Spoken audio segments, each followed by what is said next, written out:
Strákar, sigur í mjög kaflaskiptum leik. Við erum komin 22 stigum yfir þarna í fyrri hálfleik. Hvað gerir svo? Svo bara náðum við ekki að koma með sama orkustig. Náðum ekki að flytja orkustig úr fyrri hálfleiknum inn í seinni hálfleikinn sko.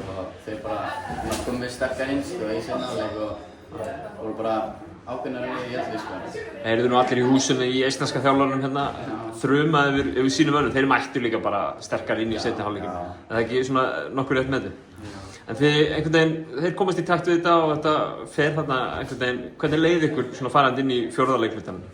Svona í þessu leik, við erum búin að missa niður. Hvað þurftu að gera þetta til þess að halda dampi? Við þurftum bara að koma orkuna aftur upp, eins og við erum búin að gera í fyrri hálfleik. Við þurfum bara að koma með hana aftur upp. Já. En fáið rosalega körfu frá Danieli hérna, fyrst í raun og rauninu þrist í andliti frá þeim. Og svo náði að jafna og svo er þetta aldrei spurning í framlengingunum. Hvað er að gerast þar, haldið? Bara vera Danni sæði þristin og það er bara allt momentum yfir okkar sko. Allt momentum kom til okkar og við bara notum það momentum til að stíga upp og fá allar þessu körfur. Já, og síðan byrjuðum þetta bara að stoppum og það bara var það búið sko. Rosalega ólík lið sem þeir eru að spila við á þessu Norðurlandi, er ekki sammála því? Noregur hérna í fyrsta leik og svo er Svíarnir einhvern veginn allt önnur og svo er Ísland allt önnur útgáfa. Er ekki gaman að fá að máta sig á móti svona ólíkum liðum hérna? Jú, bætir mjög mikið reynslu þannig sko. Frídagur á morgun, hvað er búið að skipuleggja? Vatnið eða?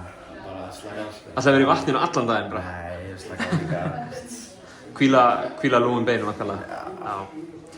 Kæra þakki, strákar, og gangi ykkur vel á laugardaginn á móti Danmörku.